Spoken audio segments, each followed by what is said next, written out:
lá no livro de Miqueias, no Velho Testamento. Nós estamos aí na nossa série Retorno. Estamos olhando sobre os profetas menores. E nós já vimos 5 deles. No final eu quero ver se você consegue lembrar aqui. Nós vamos fazer aquele exercício de decorar pelo menos essa seção aqui da Bíblia. Começamos lá com Oséias, né?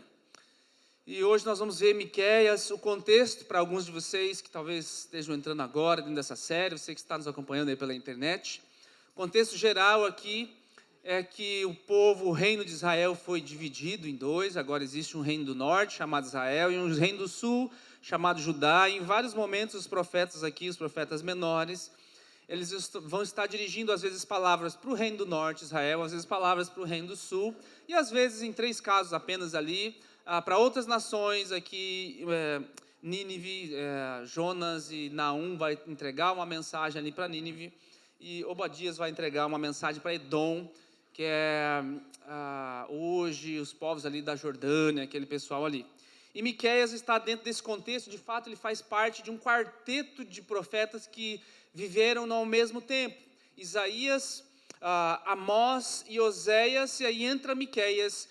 Alguns entraram mais tarde, outros um pouquinho mais cedo, mas esse quarteto de profetas, eles estão profetizando dentro de um mesmo contexto. Há uma prosperidade grande em Israel, então não há falta de emprego aqui, não há fome abatendo ainda, mas há uma negligência muito grande da parte deles a respeito de coisas que Deus disse para eles. E Deus começa a levantar profetas, alguns como Isaías lá, mais na corte, o pessoal ali mais da elite, e outros, traz Amós, um fazendeiro que teve que largar o seu emprego para trazer uma mensagem para eles, e dentre eles está também alguém muito simples.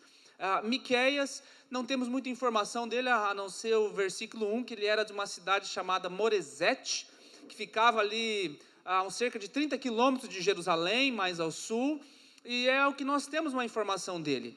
Provavelmente ele não era ali alguém que estava envolto nos atos proféticos daquele dia, não fazia parte da escola de profetas também, mas Deus levanta ele em meio a uma prosperidade da nação, em meio a uma tranquilidade, vamos dizer assim, financeira, mas há um aviso de Deus: olha, isso aqui não vai durar muito tempo.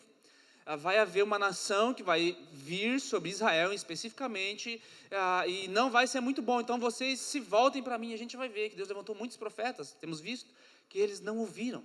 E alguns anos mais tarde, em especial aqui, quando Miqueias começa a profetizar, de fato, a Assíria vem e domina todos eles, e em especial em Israel, eles são assimilados, eles deixam de existir. Fica só o pessoal de Judá, alguns migraram fugindo daquela luta, daquela invasão assíria mais tarde, mas Deus levantou vários profetas e trazendo vários julgamentos. Então, olhar para o livro de Miqueias, ele traz uma das declarações mais preciosas, uma das profecias mais preciosas a respeito da vinda de Jesus. Nós vamos ver aqui, mas eu queria ler contigo aqui alguns trechos de Miqueias para você entender a respeito do que ele está falando. Ele vai falar em algum momento aqui para pessoas, ele vai falar em algum momento para sacerdotes e em algum momento para governantes. Então, para fazer um apanhado geral, acompanhe comigo ali o capítulo 1 de Miqueias, o verso 6 e 7, ele vai estar falando para pessoas. Qual é a situação dessas pessoas? Diz assim, a minha versão é a Nova Almeida atualizada, tá, Marina? Por isso, farei de Samaria um montão de pedras no campo. Samaria era a capital de Israel, do reino do norte. Então ele está falando, olha, lá Samaria, tudo isso que vocês estão vivendo, essa prosperidade que vocês estão vivendo aí, não vai durar muito. Por isso eu farei de Samaria um montão de pedras no campo, uma terra de plantar vinhas. Farei com que as pedras rolem para o vale e deixarei descobertos os seus alicerces. Você vai cair tudo. Gente, isso que vocês estão vivendo, vocês não estão entendendo. Eles se desviaram do Senhor muito, muito, muito. Nós vimos aqui. Verso 7, todas as suas imagens de escultura serão despedaçadas, tudo o que ela ganhou com a sua impureza será queimado, de todos os seus ídolos eu farei uma ruína, visto que ela os ajuntou com pagamento por prostituição, em pagamento por prostituição eles serão transformados. Olha a situação em que está. Nós vimos que eles construíram postes ídolos. E quando você vê na Bíblia escrito assim, postes ídolos, não era simplesmente um poste onde as pessoas se prostravam. Era um poste, um lugar onde as pessoas se reuniam para se prostituir em orgias cultuais. Mais tarde nós vamos ver que eles sacrificavam os próprios filhos no fogo. E Deus vai falar que eles estavam fazendo pior do que as nações ao redor. Então essa era a situação deles. Agora, olhe no capítulo 2, o verso 1 e 3, ainda está falando com as pessoas. Ai daqueles que ainda no seu leito imaginam a iniquidade e planejam o mal. Olha se não se parece muito com os nossos dias. Ainda na minha cama, eu nem levantei de manhã, eu já estou pensando o mal que eu vou fazer. Olha para o retrato do nosso país. Olha se você não consegue enxergar algumas coisas. Pessoas que antes de levantar parece que elas maquinam o mal antes de sair de casa. Ao amanhecer, eles o praticam, porque têm poder para tanto. Então, são governantes aqui que estão planejando isso e fazendo isso, olhando só para si. Verso 2, cobiçam campos, se apossam deles, cobiçam casas e as tomam. Assim fazem violência a um homem e a sua casa, a uma pessoa e a sua herança. Olha se não há injustiça acontecendo aqui. Verso 3, portanto assim diz o Senhor, eis que eu estou forjando uma calamidade contra essa família, da qual vocês não livrarão seu pescoço, vocês não andarão mais de cabeça erguida, porque será um tempo de calamidade. Deus está trazendo agora um juízo. Está vendo toda essa injustiça, toda essa blasfêmia, essa calamidade que vocês estão vivendo aí, apesar da prosperidade, apesar de toda a economia, está tudo certinho para vocês, mas está acontecendo muitas coisas que está fora, tem muita injustiça tem muita injustiça acontecendo, e eu estou de olho. Agora, olhe com cuidado o verso 11, no mesmo capítulo 2, ele vai dizer assim, se alguém, seguindo o vento e a falsidade, inventar uma mentira do tipo, eu lhes profetizarei a respeito de vinho e de bebida forte, esse tal será profeta do povo.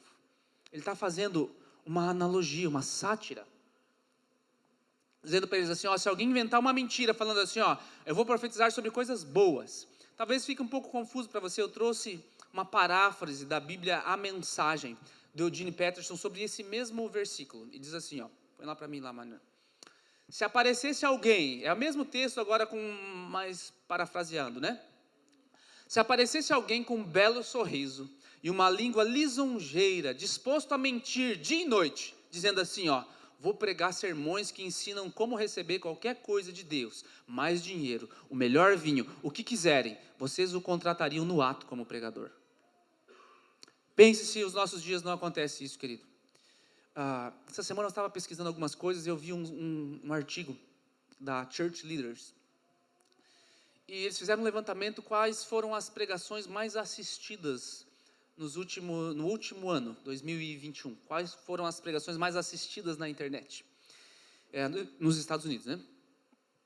E de 10 pregações que tinham lá, 8 eram a respeito de prosperidade, dinheiro, como se dá bem aqui na Terra. 8, são as mais assistidas, as que têm mais visualizações, são as que têm mais curtidas. De 10 pregações, das mais assistidas, 8 falam a respeito de como eu posso usar Deus para conseguir aquilo que eu quero. Tem coisa bíblica ali dentro? Tem. Tem princípios bíblicos ali dentro? Tem. Mas como nós declaramos aqui no início, antes de nós abrirmos o nosso texto, nós entendemos que ela é a palavra de Deus, ela não apenas contém a palavra de Deus, eu não posso apenas retirar trechos dela que me agradam ou que possam justificar aquilo que eu quero fazer. Eu preciso estudá-la, ela é a minha bússola. Eu preciso vasculhar para ver se aquilo que eu quero fazer, ele está dizendo somente aqui ou em outros lugares. E nós vamos olhar para a nossa sociedade, em especial para a comunidade, nós chamamos da comunidade evangélica, aqueles que deveriam ser representantes de Deus na terra. E nós olhamos que muitas vezes eles estão hoje como Israel está aqui nesse tempo. Apesar de estar vivendo um momento espiritual, tem profeta aqui falando. Ele fala assim, ele fala literalmente aqui, né? Esse tal será profeta do povo, era como o Eugene Peterson parafraseou, nós o contrataríamos imediatamente como nosso pregador. Se a mensagem que ele trouxesse toda semana, você saísse aqui toda semana, não, tudo vai dar certo, é só a vitória, e Deus quer que eu prospere, Deus quer que eu vá, querido, isso é a palavra de Deus também. Também Deus quer que você seja assim, mas você não pode limitar a palavra de Deus apenas a esse tipo de mensagem. Porque é como se você viesse ou quisesse vir à igreja toda semana, ao invés de eu te dar um bom alimento, ao invés de eu te dar uma boa nutrição e dizer para você que além de comer, você tem que sair e fazer exercício para que o teu corpo ele não venha só acumular gordura e ser sedentário, e para fazer exercício você tem que sofrer, às vezes tem que doer, às vezes tem que fazer mesmo quando você não tem vontade. É como se você quisesse que você viesse aqui e eu apenas te desse um lanche, eu apenas te desse uma sobremesa, eu apenas te desse açúcar, doce. Cada semana que você viesse aqui, você ia sair contente, né? Porque é doce, você ia sair feliz, porque é gostoso, porque é legal. Mas a longo prazo, o que é que isso vai fazer com você? Não vai ser bom para a tua saúde. Quando você precisar realmente de energia para levantar as pedras da vida, para levantar os pesos que às vezes nós temos que levantar na vida, talvez aquele doce lá não venha mais ser suficiente, porque te dá um pico de glicose, é isso que o doce faz, não é? Te dá um pico de glicose, te dá uma energia para você fazer um negócio agora. Mas se você precisar amanhã de proteína para construir os músculos, não tem. Você vai precisar de outras coisas, você vai precisar de outros hábitos para você chegar lá. Querido, a palavra de Deus é a mesma coisa. Existem coisas aqui muito especiais e extraordinárias e verdadeiras a respeito de prosperidade, a respeito de como Deus quer que você viva bem aqui nessa terra. Sim, existe. Mas como nós também fizemos a nossa declaração aqui, eu não apenas encontro aqui refúgio e consolação e direção para a minha vida, mas eu encontro a revelação de quem Deus é e quem Deus quer que eu seja. E eu preciso entender quem Deus é, porque senão como é que eu vou adorar a Deus se eu não conheço a Ele? Como é que eu vou saber aquilo que agrada a Deus se eu não conheço a Ele? Porque todas as vezes que eu me direciono a Ele, é para que Ele me dê aquilo que eu quero, é para que Ele satisfaça aquilo que eu acho que é prioridade na minha vida. E aqui eu começo a me assemelhar hoje como o povo de Israel. Nós já estamos aí na 6ª semana, vendo que esse pessoal aqui, que deveria ser o representante de Deus na terra, o povo de Deus, eles se desviaram e começaram a fazer coisas piores do que os outros povos. Agora, pense você um pouquinho nos noticiários que você tem visto. Pense nas redes sociais que você tem acompanhado. E veja se não há ali uma semelhança com o povo de Israel também. Aqueles que deveriam ser os representantes do povo de Deus, às vezes começam a postar coisas piores do que os lá de fora. Começam a usar a palavra de Deus apenas em benefício próprio e esquecem que deveriam ser referência, esquecem e riscam todas as mensagens, todos os versículos que dizem a respeito de renúncia. Aquele que quiser ser meu discípulo, tome a sua cruz e siga-me. Quem não negar a si mesmo não é digno de ser meu discípulo. E essa parte parece que é arrancada da Bíblia, e eu quero ficar só com aquilo que eu posso, que eu consigo, que eu vou, que o sucesso vai demonstrar, que o mundo vai olhar para mim e enxergar Deus na minha vida. Querido, é esse verso 11 aqui. Eu olho para esse tipo de pregação na internet e eu vejo assim, eu vou pregar sermões que ensinam como receber qualquer coisa de Deus. Deixa de novo lá, Marina, que eu estou lendo lá. Como receber qualquer coisa de Deus. Mais dinheiro, o melhor vinho, o que quiserem. Esse pregador que eu quero ouvir. Essas são as mensagens mais assistidas, infelizmente. Claro, querido, que tem o seu lugar, tem o seu lugar.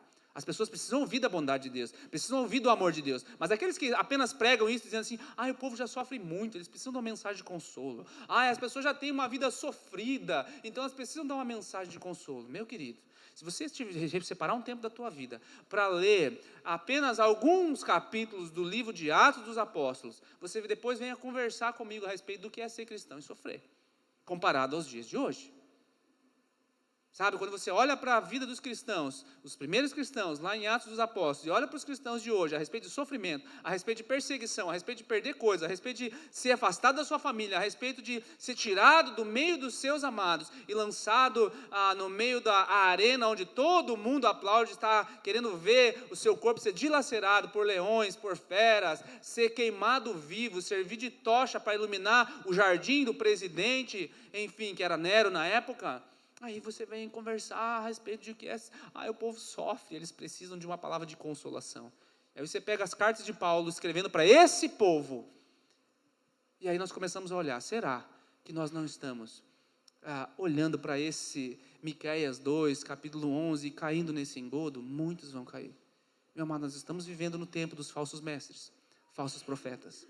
Falsos mestres, o que é? Não é alguém burro, não é alguém que não sabe falar, ele é mestre. Ele sabe ensinar, ele tem um bom discurso, ele tem boas palavras, ele tem até bons argumentos, foram tirados até da Bíblia, ele usa versículos, mas é falso mestre, e a Bíblia fala para nós nos afastarmos disso, sabe, está aí para você ver, ouvir, Agora, a sondagem que nós temos que ter no nosso coração é: será que nós só queremos esse tipo de palavra? Será que nós só queremos esse tipo de música? Será? Se você olhar também, já comentei aqui, as 10 mais tocadas, pode pegar até no Brasil, as 10 músicas evangélicas mais tocadas. Eu não sei o número exato, mas vou te dizer com absoluta certeza aí, que no mínimo 7 delas dizem a respeito de mim. Falam sobre o eu, não falam sobre Deus, que Deus é digno sobre os seus atributos. Falam sobre o que Deus faz por mim. É bíblico? É. Você tem que deixar de cantar? Não, pode cantar. Não tem problema nenhum, contém a palavra de Deus ali. Mas você tem que entender que quando você fala de adoração, eu vou cantar uma música de adoração a Deus, não tem a ver com você. Tem a ver com Ele. É quem Ele é. Digno é o Cordeiro que foi morto, santo é aquele que é, que era e há de vir, tu és digno de tudo. Isso diz a respeito dele, só para Ele. Isso é adoração. Quando fala para mim, você pode usar, nós cantamos algumas músicas assim aqui, mas quando nós estamos falando de adorar ao Deus Criador, querido, não podemos confundir, porque do contrário nós vamos começar a recair junto com esse povo ali. Então, qual é a função de um profeta? É trazer a mensagem, ou melhor, trazer uma mensagem que leve Deus a conseguir de nós o que Ele quer. Não o contrário, nós queremos manipular Deus a conseguir o que nós queremos. Não, a função de um profeta, hoje talvez as pessoas, não, o profeta vem me dizer palavra, eu estou atrás de um profeta que me traga uma profecia. O que você está querendo dizer quando você diz isso? Estou atrás de uma palavra que Deus fala que me encoraja, que tem a ver a respeito de mim, a respeito dos meus sonhos, a respeito daquilo que eu quero. Eu quero que Deus dê uma direção a respeito de aonde eu invisto meu dinheiro, enfim. Por que nós não olhamos para os profetas como aqueles que trazem uma mensagem que nos dizem como Deus pode conseguir de nós aquilo que Ele quer? Em seguida, ele vem falar para a liderança e os profetas. Adiante uma página, capítulo 3, versos 1 e 3, diz assim, ó: eu disse, escutem agora, governantes de Jacó e chefes da casa de Israel. Ele está falando para os governantes agora. Ele já falou para o povo. Terminando o verso 1. Por acaso não é a vocês que compete conhecer a justiça? Está falando para os juízes corruptos. Mas vocês odeiam o bem e amam o mal. Arrancam a pele do meu povo e a carne de cima dos seus ossos. Vocês comem a carne do meu povo e lhes arrancam a pele, quebram os seus ossos, repartem em pedaços que vão para a panela e em carne que vão para o caldeirão. Ele está falando dos sacerdotes, que deveriam receber aqui o dízimo do povo, que era trazido aqui também na forma de um cordeiro ou de animais, e ao invés de fazer aquilo que eles deveriam fazer, eles estão usufruindo disso, e não fazendo o que deveriam fazer. Da mesma maneira, querido, não se preocupe com os falsos mestres, falsos pastores, falsos pregadores, apóstolos e tudo mais que estão por aí. Não te preocupe que Deus está olhando para todos eles. Mas eu vejo isso e aquilo, e essa igreja aquilo, e aquela igreja, a igreja de Deus está perecendo. Não te preocupe, Deus está olhando tudo isso. Não cabe a nós ficarmos olhando, apontando o dedo, cabe a nós decidirmos não comer da carne que vai nessa panela. Sabe, Deus vai prestar conta de cada uma dessas pessoas aqui. Poderia ficar citando para vocês aqui o nome de muita gente, de muita igreja. Não é o meu papel aqui. Meu papel é mostrar a palavra para você, revelar a palavra para você, para que você, uma vez conhecendo a palavra, escolha não comer desse tipo de carne. Porque é veneno. Ele fala assim, essas pessoas estão usando a palavra de Deus, estão pregando a Bíblia, estão à frente de igreja, estão atrás de microfones, estão arrebanhando multidões, estão cheios de seguidores na internet, mas estão longe de Deus. E nós não precisamos ficar assim, Senhor, onde tu estás? Não, está aqui. Deus está olhando, Ele está aguardando o momento. Olha o verso 9, do mesmo capítulo 3 ali. Escutem agora isso, governantes da casa de Jacó. Está falando ainda para os governantes. Chefes da casa de Israel, vocês detestam a justiça, pervertem tudo que é correto, edificam Sião com sangue, Jerusalém com iniquidade, os seus cabeças dão as sentenças por suborno. Olha que injustiça, acontecendo um monte aqui na sociedade. Os seus sacerdotes ensinam por interesse, e os seus profetas adivinham por dinheiro, e ainda apoiam no Senhor dizendo, não está o Senhor no meio de nós? Só que vê se não é um programa de televisão que você assiste às vezes. Não está o Senhor está aqui, olha, céu na terra aqui hoje, foi uma bênção, o culto é uma bênção. É isso que ele está falando, mas por trás há injustiça, por trás há suborno, há uma enganação, há falsos milagres acontecendo. A palavra de Deus, ela é clara, querido, o que está acontecendo hoje não é uma novidade, é um ciclo que se repete. Nós vamos ver onde isso vai terminar, claro, né? Agora ele se volta no capítulo 6, para lembrar o que ele fez antes. Olha lá no capítulo 6 comigo, verso 1 até o 5. Escutem agora o que diz o Senhor.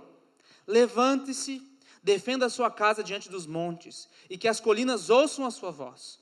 Ó montes, escutem a controvérsia do Senhor, e vocês, duráveis fundamentos da terra, prestem atenção, porque o Senhor tem uma controvérsia contra o seu povo, e entrará em juízo com Israel. Agora preste atenção no que Deus diz aqui. Meu povo, o que foi que eu lhe fiz? Como foi que eu o levei a ficar cansado? O pessoal está cansado, Deus, o Senhor está só cobrando da gente, Pai, que vida é essa? Responda, Deus está falando. E aí Deus começa a lembrar eles. De onde eles tirou eles? Aonde eles estavam? Pois eu os tirei da terra do Egito. Eu os resgatei da casa da servidão. Eu enviei diante de vocês Moisés, Arão, Miriam, meu povo. Lembre-se do que Balaque, o rei de Moabe, havia planejado, e do que Balaão, filho de Beor, lhe respondeu. Lembre-se também do que aconteceu desde Sitim até Gilgal, para que você conheça os atos de justiça do Senhor. Se você desconhece essa parte da história, volte lá no Gênesis, em Êxodo, em Êxodo, você vai ter um panorama bem claro. O fato aqui é que Deus está lembrando aí, vocês eram escravos. Vocês esqueceram de onde eu tirei vocês? Nós, meu amado, nós estamos na mesma condição. Nós somos escravos do pecado quando nós estamos diante de Deus.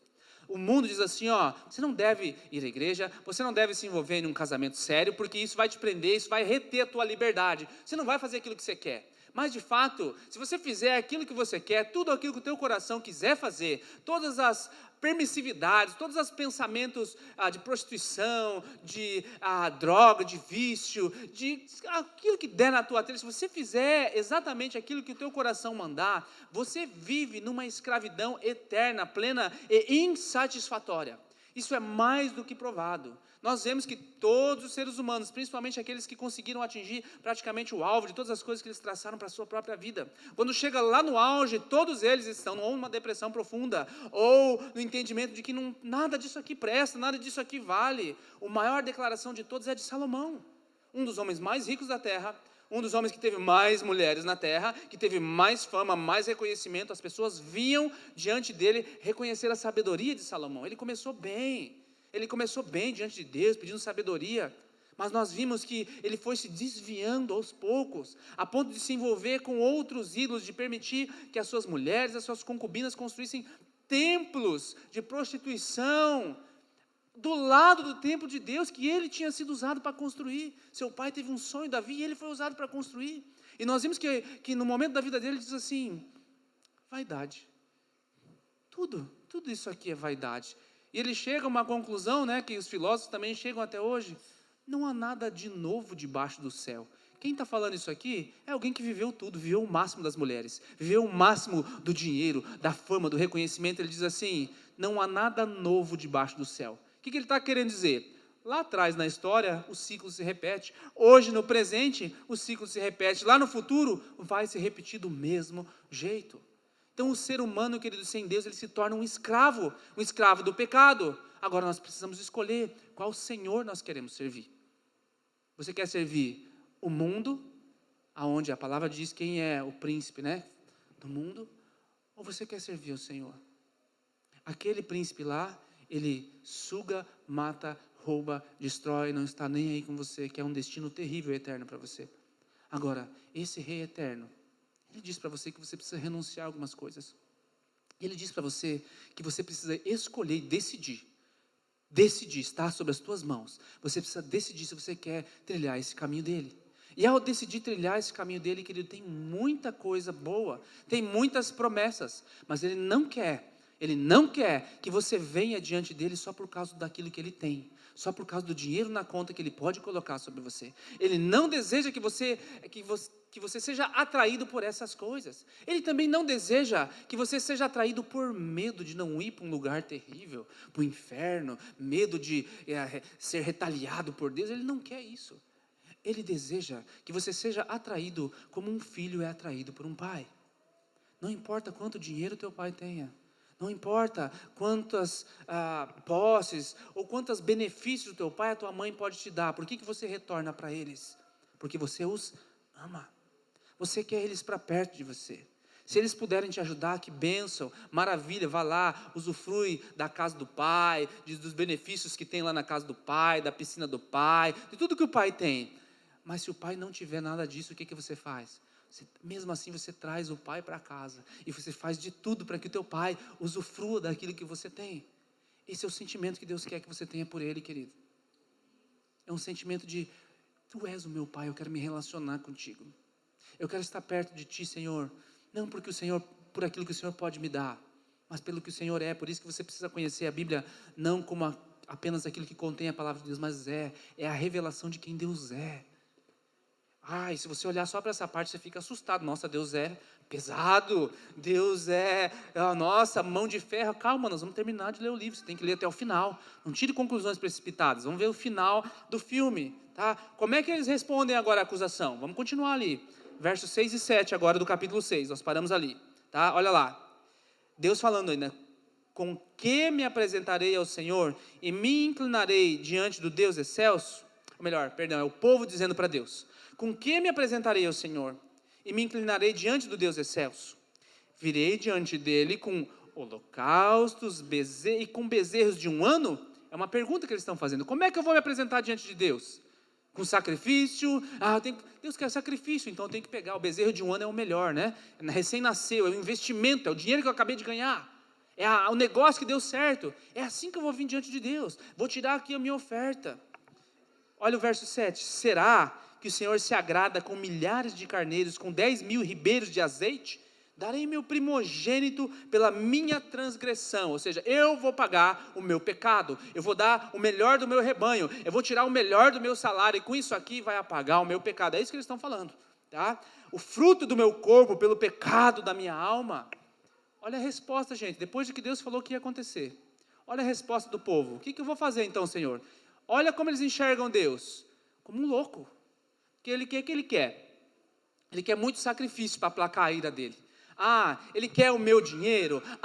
Ele quer a minha performance. É isso que Deus quer? Então eu vou fazer. Me diz aí, pastor, quantos Pai Nosso eu tenho que rezar para que os meus pecados sejam perdoados? Me diz aí, pastor, o que eu tenho que fazer para que Deus possa simplesmente me aceitar? Quais são as coisas que eu preciso fazer? O que o senhor está precisando aí na igreja para que daí eu possa assim, ficar com a minha consciência plena e limpa? Esse é o pensamento do povo.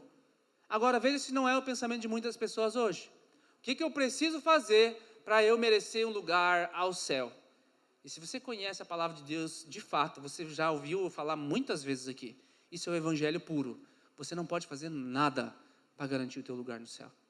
Não há nada na terra, nenhuma atitude, nenhum ato de caridade, nenhum ato de penitência que você possa fazer, que garanta ou que te aproxime sequer do céu. Porque isso é chamado atos de justiça humano. Isaías vai nos revelar também que toda a nossa tentativa, nossos chamados atos de justiça, diante da santidade de Deus, comparado com a santidade de Deus, é como trapos de imundícia.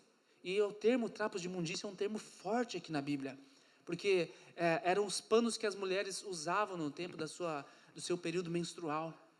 E ele olha assim, a nossa melhor tentativa de ser justo e bom, diante da santidade de Deus, é como esse trapo aqui, que é lavado e às vezes jogado fora. Isso significa que não há salvação em performance humana. Não há atitude humana que garanta o teu lugar no céu, querido. O que é que garante o teu lugar no céu? O sangue de Jesus. É por isso que você precisa de um Salvador. Por quê? Porque você sabe, você já experimentou isso, eu já experimentei várias vezes. Eu pensei assim, não vou mais pecar nessa área. Não vou mais. Pode, Senhor, perdoa-me, Pai, falhei, pequei diante de Ti, somente diante de Ti eu pequei. Aí você chora, aí você põe uma música lá para te ajudar na oração. Você abre uns versículos, às vezes dependendo do que você fez, você até faz um jejum, para se santificar. E aí você sai daquilo com uma sensação de puro, santo, Quase, se alguém estiver diante de você, tira as sandálias dos teus pés. Lugar que você está, a terra santa, passei a semana em jejum e oração. Mas você sabe, você já tentou isso. Eu já tentei também. Passa uma semana, 2, 3, você cai de novo na mesma área. E aí você, meu Senhor, Pai, de novo, Senhor, eu não quero, Pai, eu não quero. E aí você fez isso várias vezes. E aí antes de você começar a tua oração, você se sente culpado, aí você faz o quê? Você começa meio que querendo apaziguar Deus, Senhor, eu quero te pedir perdão. Mas no final das contas você quer a última parte da oração, que é os teus pedidos. Então antes de fazer o pedido, para você não ser mal educado, você faz, Senhor, excelentíssimo, altíssimo, Deus excelso, maravilhoso, elogia Deus um monte, depois pede perdão um monte, para daí você se sentir digno. Agora, Senhor, eu posso te pedir uma coisa, já que já fiz toda a minha parte, querido? é de dar risada, né? Mas eu já fiz isso muitas vezes. Às vezes eu ainda me pego fazendo, Senhor, me perdoa, eu sei que não tem nada a ver com isso. É o teu sangue, Pai. Quando eu peco, quando eu te desagrado, não é só a mim que eu estou me prejudicando, é o meu relacionamento contigo. Então, o que entristece o Senhor, querido, não é que você não consegue, porque Ele sabe que você não consegue mesmo, por isso que Ele teve que enviar o próprio Filho dEle para vir morrer por você. Mas é a nossa resposta ao que aconteceu. A minha resposta ao que aconteceu não pode ser uma resposta de hipocrisia, não pode ser um relacionamento com Deus banal, não pode ser o que o Senhor quer para que Ele venha a ser apaziguado. O que me leva a 3 coisas que Deus de fato espera de nós, que está aqui no verso 8. É a resposta de Deus agora para essa questão do capítulo 6. Olha ali comigo. Ele já mostrou a você o que é bom. E o que o Senhor pede de você? Olha o que o Senhor pede de você. Está aqui, ó. Que pratique a justiça. Primeiro, isso tem a ver com pessoal, sou eu. O que Deus pede de mim? Que eu pratique a justiça. Vou explicar bem rapidinho. Segundo, que eu ame Isso aqui tem a ver com as pessoas. É relacionamento. Então, sou eu e as pessoas. E agora o terceiro. E eu ande humildemente com quem? Com Deus. São 3 tipos de relacionamento. É um relacionamento comigo, como eu ajo em relação à justiça. É um relacionamento com as pessoas, como eu preciso amar. A misericórdia é um relacionamento com Deus, de humildade. Agora, rapidamente, o que é andar em justiça? É a integridade. É escolher fazer a coisa certa quando? O tempo todo. O tempo todo. Então, qual é o meu papel diante de Deus agora? Se eu não quiser me parecer com isso, se eu não quiser sofrer o juízo, é eu andar em integridade o tempo todo. Não é quando eu quero, quando eu me sinto bem, é quando tem coisas erradas diante de mim, eu vou ter uma tentação muito grande em querer fazer a coisa errada também. Mas eu vou escolher fazer a coisa certa porque eu tenho um compromisso. Eu tenho um compromisso. Sabe, muitas vezes você que tem filhos, você não tem vontade de levantar e ir lá educar o teu filho porque ele está quase botando dentro da tomada, ou porque ele está mexendo naquele objeto caro que você comprou e deixou ali, porque ele está estragando, está bagunçando. Você não tem vontade, você está assistindo televisão, você está bem tranquilo. Ele está gritando, às vezes o pai está sentado no sofá, ele está lá gritando com a mãe, desrespeitando ela. Você tem que levantar na mesma hora e ir lá repreender a criança. Mas você não tem vontade. Às vezes, meu Deus, hoje não, hoje estou cansado. Poxa, tive um dia tenso, deixa ela que se resolva. Mas você tem que fazer isso. Por quê? Se você quiser que o teu filho seja íntegro, você tem que levantar e fazer. A mesma coisa acontece conosco, querido. Tem dias que a gente não tem vontade de querer brigar pela justiça ou pela integridade. Mas o Senhor fala assim, olha, você precisa andar em integridade a todo tempo. Segunda coisa que Ele fala, eu preciso amar a misericórdia. Amar a misericórdia significa que eu preciso sim me importar com as pessoas. E você vai chegar à conclusão rapidinho, se você começar a se relacionar com as pessoas que elas não merecem o teu afeto, que elas não merecem a tua atenção, que elas não merecem a tua misericórdia, que elas não merecem o teu esforço. E aí qual a conclusão seguinte que você chega? Eu quero ficar em casa. Eu quero adorar a Deus aqui de casa mesmo. Eu não preciso, negócio de igreja aí não é, isso aí foi um negócio que o pessoal inventou para eles irem na igreja, não é, e você vai abraçar essa filosofia, esses falsos profetas, essas falsas mensagens, porque é bom. Por que é bom? Não precisa me incomodar, é tão melhor ficar em casa. Eu posso, o cara me disse que tirou até versículos da Bíblia, que eu posso adorar a Deus de casa, e sirvo a Deus aqui. Mentira, heresia, veneno. A palavra diz assim, não é só um lugar. Se você não consegue amar o teu irmão que você vê, como é que você vai dizer que você ama a Deus que você não vê? Amar a Deus sobre todas as coisas e o próximo como a ti mesmo. E em tantos lugares, Jesus vai falar para nós, já citei esse versículo tantas vezes para vocês, que Jesus vai falar assim, vinde benditos do meu Pai, e quando eu tive sede me deu de beber, quando eu tive frio você me cobriu. E aí nós vamos perguntar para Ele, Senhor, quando é que eu fiz isso? E Jesus fala, quando fizeste a um desses meus pequeninos, a mim fizeste. Isso tem a ver com pessoas. Sabe, querido, amar a misericórdia tem a ver com se envolver com as pessoas. Por isso que é um clichê que eu tenho falado aqui às vezes todas as semanas, mas contém algo muito precioso. Quando eu digo para você, todo final de culto, não sai daqui sem cumprimentar pelo menos 5 pessoas, eu estou querendo dizer que não é que a tua obrigação, amei a misericórdia, cumprimentei 5 pessoas, pastor, tchau. Não é isso. É que você, de repente, no meio dessas 5, você conheça algumas dessas pessoas, para que você não apenas possa usufruir daquilo que ela tem, mas você também possa servir de um canal de bênção, porque eu não posso estar em todos os lugares. Deus colocou aquela pessoa no teu caminho, não foi no meu. Às vezes eu entro ali para dar uma direção, dar um tapa aqui, volta pro rumo ali, rapaz, agora segue aí com essa outra pessoa que Deus colocou no teu caminho para andar contigo. para chamar a tua atenção. E por último, o que ele fala? Andar humildemente. Quem sou eu diante do Criador do universo? Esse é o pensamento. Quem sou eu diante do que Deus fez por mim? Esse é o pensamento. Então eu ando humildemente. Uma vida desprovida dessas coisas, querido, me leva para muito, muito, muito longe de Deus. E aí em vários lugares Deus vai falar a respeito de uma religião falsa, a respeito daqueles que apenas frequentam a igreja, ou gostam das coisas que a igreja faz, que não ofende elas, ou que deixa elas lá em cima, deixa o ego delas lá em cima. Deixa eu ler alguns bem rapidinho para vocês. Isaías 29, ó. Visto que esse povo se aproxima de mim com a sua boca, e com seus lábios me honra, mas o seu coração está longe. E o seu temor para comigo consiste só em mandamentos ensinados por homens. Fala, canta, diz, prega, recita versículos, mas se o meu coração não estiver envolvido, Deus não se agrada. Mateus 7, pula o Ezequiel, Marina, Mateus 7, Jesus, hein gente, Jesus, dizendo, nem todo que me diz, Senhor, Senhor, entrará no reino dos céus, mas aquele que faz é um verbo, é agir, é ação, a vontade do meu Pai que está nos céus. E aí ele fala a respeito do final dos tempos, olha que choque, naquele dia, no último dia, muitos vão me dizer, Senhor, Senhor, nós não profetizamos em meu nome, em seu nome?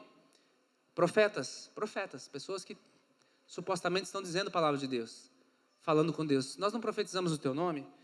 Que mais? Em seu nome nós não expulsamos demônios? Senhor, eu tinha até um canal na televisão lá, que toda semana eu expulsava os demônios. E em seu nome nós não fizemos muito milagres? Senhor, estava cheia a igreja, um monte de gente, milagres no teu nome. Então ele disse claramente, eu nunca conheci vocês. Sabe o que isso me diz, querido? Que muitos desses lugares, Deus opera. Pela misericórdia de Deus acontecem milagres. Deus conhece o coração das pessoas. Deus sabe o coração dos líderes e o coração deles está aqui, ó. Fica tranquilo que o momento deles vai chegar. Não cabe a mim e a você ficar apontando o dedo e deixa as pessoas, né, que têm a responsabilidade, os líderes se levantar e bater em cima que tem que fazer isso, tem que proteger o povo. Mas o povo comum, ele simplesmente tem que olhar e se afastar desse tipo de coisa, porque se você avalizar, esse lugar tem milagre, então Deus está aqui, você vai cair muito desses engodos aqui. Não é porque tem milagre, não é porque tem profecia que tem a presença de Deus nesses lugares. E aonde estão esses líderes? Fica tranquilo, eles estão aqui, ó. Jesus vai olhar e vai falar assim, eu nunca conheci você. Você usou meu nome para expulsar demônios. Você usou meu nome para curar pessoas. E Deus, pela misericórdia dele, eu não sei porque que Deus faz isso, mas ele faz. Nesses lugares meio estranho, Deus opera lá. Pela misericórdia do coração das pessoas. Mas cada líder desse que deturpa a palavra, que depois faz com que o povo se desvie, ou que não se achegue a Deus de fato, eles vão dar conta. E Jesus vai falar assim, eu nunca conheci vocês. E é pior, ele diz assim, ó, afaste de mim vocês que praticam o mal. Por isso, querido, 3 coisas para eu encerrar essa palavra. Confie em Jesus como seu governante. Jesus não pode ser apenas o teu salvador, ele tem que ser o teu Senhor. O que isso me diz? A paz que você está tanto procurando não está em se o candidato que você quer vai ser eleito a presidente, a deputado, a senador. Vai ser bom, talvez, do teu ponto de vista político e econômico, vai. Mas lembre que Israel estava vivendo um tempo econômico bom. E isso não resolveu para eles. É bom que nós sejamos governados por pessoas justas? Claro que é, nós não vamos perecer tanto. Mas a nossa esperança como cristãos não está em que haja um governo mundial que resolva todos os nossos problemas. Foge disso. Isso é falso ensino. Tá? Segundo, confie em Jesus como teu pastor. Isso significa que é Ele que te sustenta. É Ele que te mostra o caminho que você deve seguir. É Ele que vai te conduzir o teu caminho. O bom pastor, ele não corre quando há perigo. Ele vai batalhar por você. Jesus é esse, que Ele não te abandona. E por último, terceiro, confie em Jesus como teu Salvador para te resgatar. Ele será a nossa paz. Capítulo 5, Miqueias vai falar uma profecia de 200 anos. Ou melhor, perdão, 700 anos antes. 700 anos antes de acontecer. Verso 2 do capítulo 5, ele vai dizer assim, ó, tu, Belém, ou chamado Efrata, é a palavra Belém em hebraico, em aramaico, quer dizer a mesma coisa, casa de pão. Tu, Belém, olha lá o capítulo 5 comigo. Você, Belém Efrata, que é pequena demais para figurar como grupo de milhares de Judá, de você sairá aquele que há de reinar em Israel. e cujas origens são desde os tempos antigos, desde a eternidade. Sabe que profecia é essa? Está falando de onde viria o Messias. Jesus, 700 anos depois, veio a nascer em Belém. Nada demais, né? Belém devia ser uma Florianópolis, uma Curitiba, uma São Paulo da vida. Então a chance que nasça o Messias ali é grande. Então eu vou falar que um dia vai nascer o Messias. Gente, Josué, capítulo 15, se não me engano.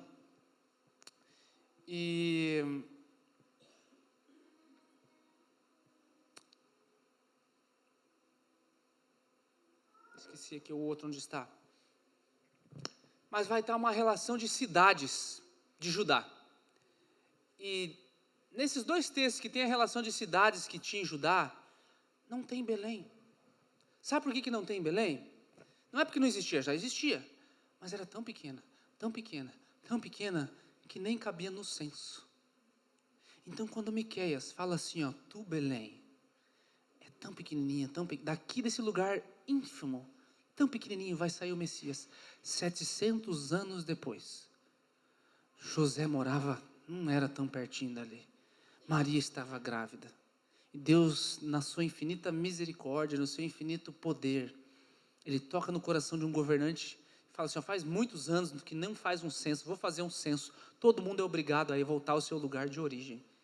E mesmo grávida, José tem que levar Maria para aquele lugar.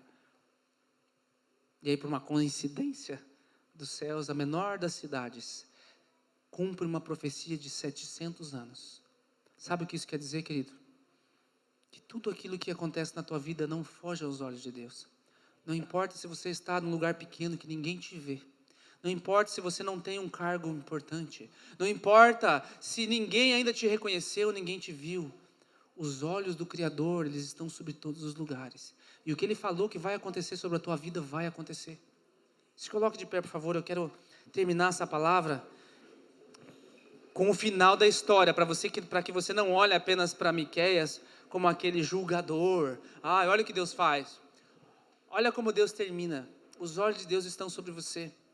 Os olhos de Deus estão para te enviar o Salvador. A salvação vai vir do lugar que você menos espera. E depois de todo esse julgamento, de todos esses olhos, olha o que Deus fala. Sabe o que significa o nome Miqueias? Quem é como Deus. Literalmente significa quem é como Deus. E olha como Miqueias encerra um trocadilho com o nome dele. Verso 18 do capítulo 7. Está terminando o livro. Diz assim, quem é semelhante a ti, ó Deus? É o nome dele, ele está usando o nome dele. Quem é semelhante a ti, ó Deus? E ele diz assim, que perdoas a iniquidade. Te esqueces da transgressão do remanescente da tua herança. O Senhor não retém a sua ira para sempre, porque Ele tem prazer Querido, tenho falado para vocês aqui, quem faz a escola ministerial já sabe muito bem, né? O juízo de Deus não é porque nós fizemos coisas erradas, Ele quer nos punir. O juízo de Deus é por causa da sua misericórdia. A palavra diz que Deus ama a misericórdia. Deus não tem prazer em te castigar. Deus não tem prazer em punir o mundo. Deus ama o mundo de tal maneira que Ele deu o seu Filho para que ninguém, a palavra diz, para que ninguém pereça, mas tenha vida eterna. Fato é, nem todos vão ser salvos. Isso também é uma falsa doutrina que anda sendo pregada por aí, a hipergraça. Mas somente aqueles que reconheceram que eu não posso fazer nada, Pai, não há nada, minha performance é sempre abaixo da tua, por isso eu preciso de ti. E quando eu erro, eu olho e leio isso. Quem é semelhante a ti, Senhor? O Senhor perdoa a iniquidade, o Senhor esquece a transgressão, o Senhor não retém a sua ira para sempre, mas o Senhor tem prazer na sua misericórdia. E o verso 19 vai terminar dizendo assim, Ele voltará a ter compaixão de nós, pisará aos pés as nossas iniquidades e lançará todos os nossos pecados nas profundezas do mar. Isso significa que não importa como você viveu antes, se você se arrepender, se você colocar o teu coração aos pés do Senhor, querido, pensa que Ele é como se Ele pegasse todos os teus pecados e pegasse o barco dele, o navio dele, fosse lá longe aqui no mar que está aqui pertinho, e lançasse lá nas profundezas, Ele não se lembra mais. É assim como Deus trata você. Ele não fica te julgando. Eu vi que é a terceira vez que você está fazendo isso. Espera só um pouquinho que já vou te dar no meio, você vai ver. Não é assim que Deus nos trata. Ele nos ama. Você percebe que agora eu estou te dando a mensagem boa, a parte boa? Talvez eu podia ir só para essa parte final. Não, eu preciso te dar a primeira parte. Porque se você não entender quão pecador que nós somos, quão sujo nós somos, quão permissivos nós somos, você não vai dar valor à tamanha graça de Deus.